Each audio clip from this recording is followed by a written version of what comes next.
Any other discussion on that? Just one thing, you know, with this whole issue of tax abatement, obviously from a school system standpoint, that's very, very important. But the reason we're doing this is jobs. What do we talk about? Because I don't intend to wonder, what do we talk about in terms of how do we know during the time period that we're offering this tax abatement, what jobs have been created, you know, and so that there's some type of reporting or something like that. There's a certification process, I think, each year with Rankin. Yes. Yeah. So that, Yeah. For example, with the state, they have to submit an application every year that provides their employment and investment levels compared to their base year. And you can also put some of those controls on locally. For example, you know you have to create at least 2 jobs and invest $100,000 in order to get the tax credits and the abatement. And you would have an annual reporting process to both the state and to the local advisory board that jobs are in place and maintained. And if they're not, you have the ability to put in penalties. For example, if you drop below, your abatement goes away. I mean, you define what your own local policy is, but yes. so we have to define the local policy. Has it been defined or? No, we've got examples of what other communities do, but I think the basic question is the companies need to report every year by filling out that form with jobs and investment, that we have access to that report and can require similar reporting to us to make sure that those are in place or that you can enact penalties. And Bertie, as I understand it, as an example, if I created 2 jobs, you have to be able to get a $100,000 investment to get the abatement model. Each year, when you apply, you have to sustain, yes, to show that you've sustained those 2 jobs. If you don't, then you would not get the abatement. Correct. Okay. I mean, you can do that, yes. It's a local option. I just want to make sure. Okay, my understanding was that had to be, so Yeah. that had to be sustained. I didn't know. Go ahead. Yeah, I just want to make sure. Yeah. That So that there is that reporting level, and that it's something that the community can see that, yeah, these are real jobs, you know. And they stay sustainable. They're staying, yeah. So Bernie, if I did sustain those 2 jobs, I wouldn't be eligible. Well, you know, the state is actually collecting that information for tax credits, separate from the abatement, as Jeremy's pointed out. I mean, locals can do what they want. It's been our assumption all along that we would tie the 2 together, that tax abatement has to go along with the jobs and the investment of the company. But if you drop below, there will be penalties. What those are, it's not been defined yet. I mean, that's a further discussion. Is that something that we, as an advisory board, make a recommendation on? I think you probably could, yeah. I want to make sure that was included. And I think that would be an important discussion. Yeah, very important. Very From my question. perspective. Yeah. But we need to have a local policy that covers what if. Right. Because the community needs to know that, Sure. yeah, that these jobs are created, that you sustain these jobs, if there's an abatement, that you get something for it, you know. Because again, with the school district, you want to make sure you get the other 50%. That's right. If you're going to create jobs, we want benefits for the community. Yeah, I want that back to come back, you know, it's got to come back, or we might have losing. And if those jobs were to go away, why would we keep giving them? Yes, right, yeah, exactly. because then we wind up being a lose-lose situation from our perspective. You know, for the sake of time, you know, I know personally I have a hard stop at 10 o'clock. I've got to leave. So if there's no other discussion, if we kind of go around the room, if anybody has from public comments you'd like to make, we'd certainly like to hear what you have to say. And so feel free. I have public comment. Is this appropriate time Sure. now? Okay. Over here. Maybe you can see me. identify who you are. That'd be great. Okay. My name is Linda Green, and I'm a member of Mid-Will, which is Women's International League for Peace and Freedom. We had a meeting last night, a webcam interactive meeting with a fellow named Greg Leroy, who's a national expert on tax abatement for companies. He's been working on this for 25 years. And we hope to have this meeting on YouTube soon. the whole community can see it. Mike is going to give you a sheet of paper that we handed out last night, and it has his book title on there and how you can access this book for free online. But we're also going to provide a copy of this book to all the members of this board. Sorry we don't have it right now, but at least we have one copy that we can give to the head of this board right now. I do have a request. If the email addresses of all the members of this board could be put on the city site, that would be very helpful. That way we can communicate to you when this YouTube video is up and available. Could I make, since it is, I did use my office, so I would appreciate, I get about 100 emails a day from my work related. I would ask that people don't abuse it. I would be happy to read anything, but be conscious of. Okay, well, when it's up on the, if I it's know, on the I'm public just site, we asking. can't control it, but I understand what you're saying. Thank you. We would certainly not want to abuse that Okay, thank you. ourselves.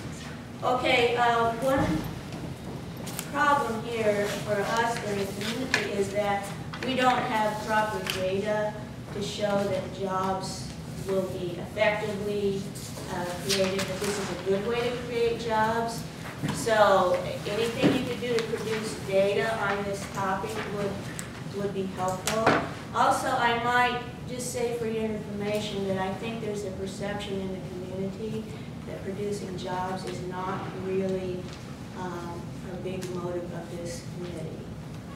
That is highly questioned by the community, and so that's an area where your argument for EEZ, I would say, has not been made.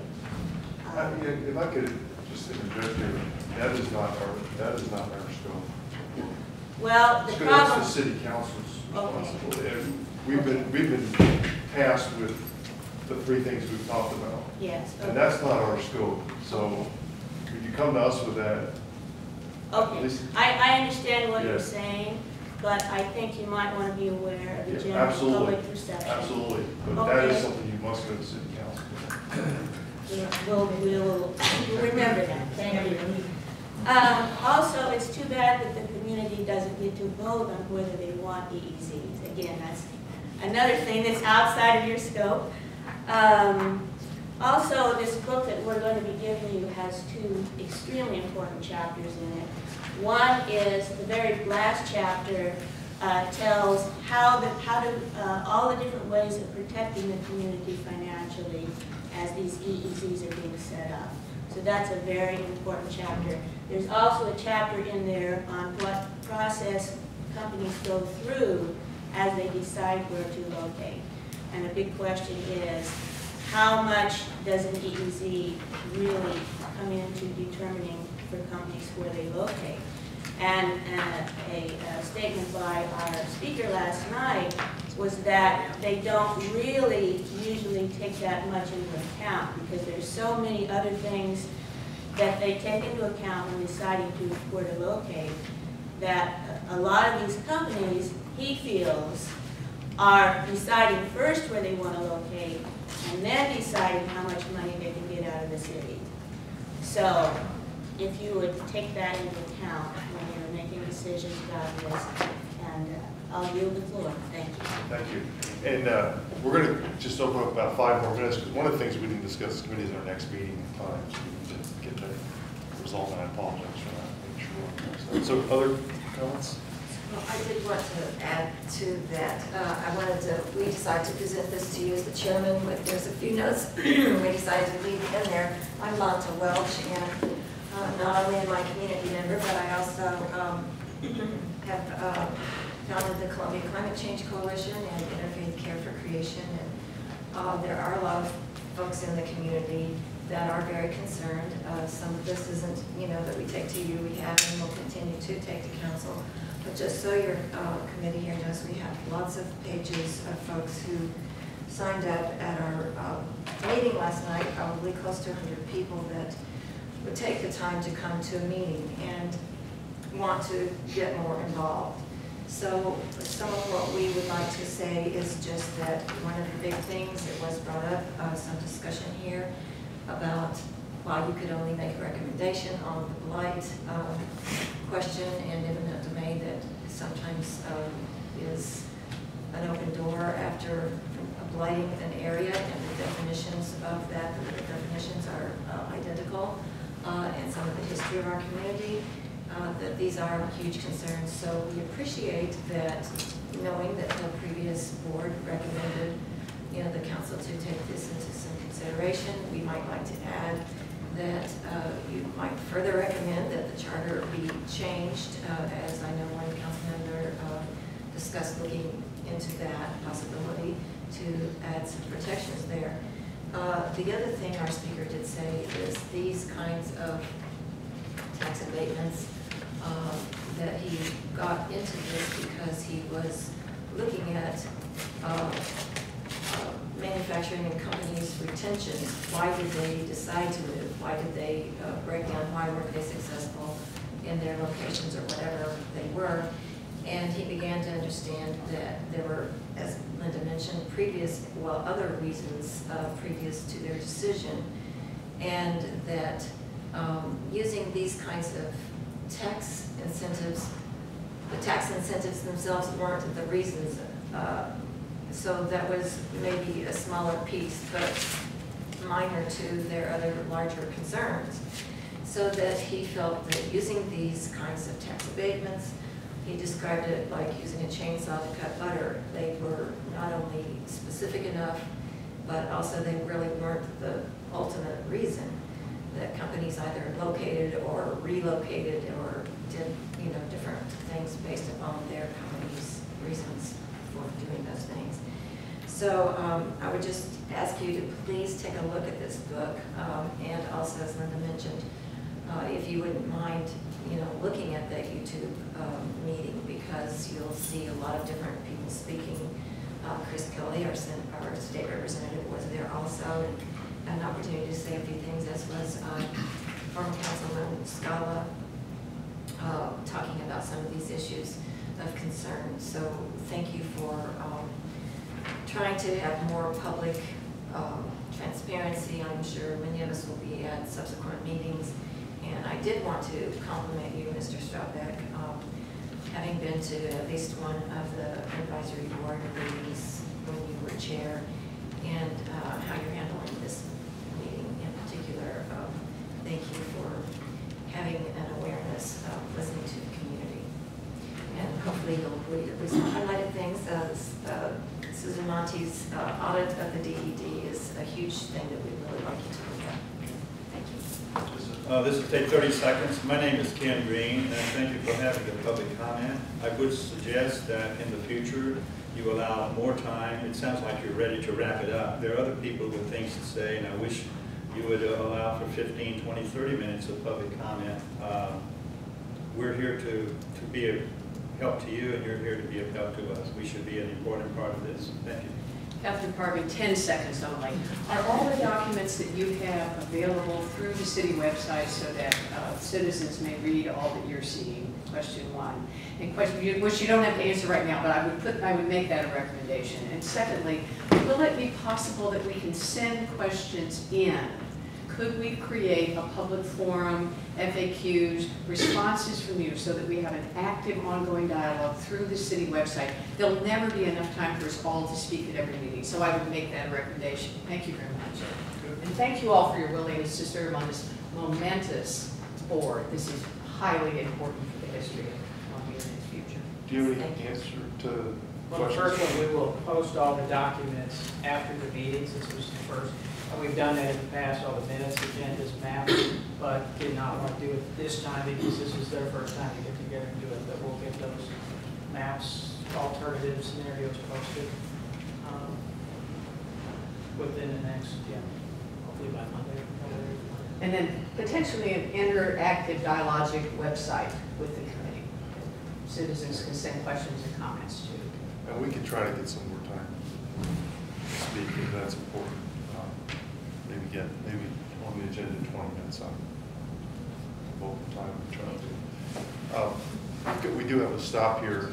We do need to talk about the next meeting. I know Patty had sent a note in that she wasn't available Tuesday night. We were going to try to meet again Tuesday night.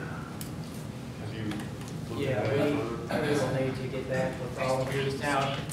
preference was going towards a night meeting. I know there's several of you on here, just finding a night that works for everybody's been difficult, so I guess we'll need to send out another email.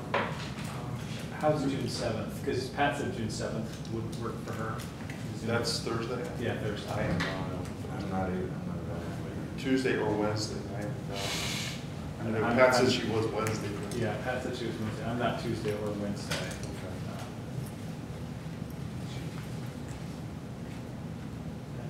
And if it's, I mean, if we need to have one more morning meeting, that's cool. I mean, this is like holy grail time for people in construction. I probably be hanging from a tree right now. This is prime time, construction time. So I can sacrifice maybe one more morning until we can get this under control, but evening meetings are probably essential for most of us. They at 9 to 5. So let us get back and look at our calendars and have Michelle coordinate with all of you and get a time that works. It may be the next one is okay if we do 8 to 10 and then look for a night meeting after that. Yeah. Was Pat available at 10? She was on, Tuesday?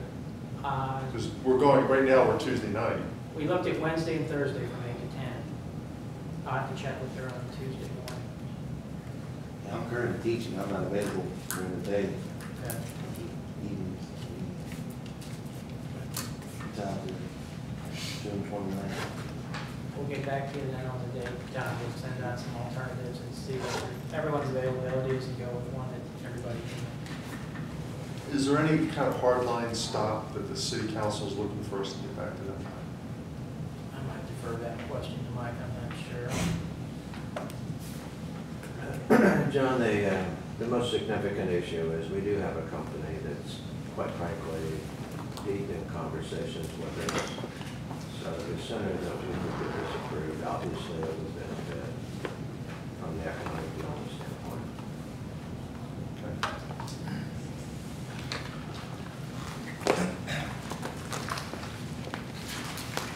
Okay, do we have a motion to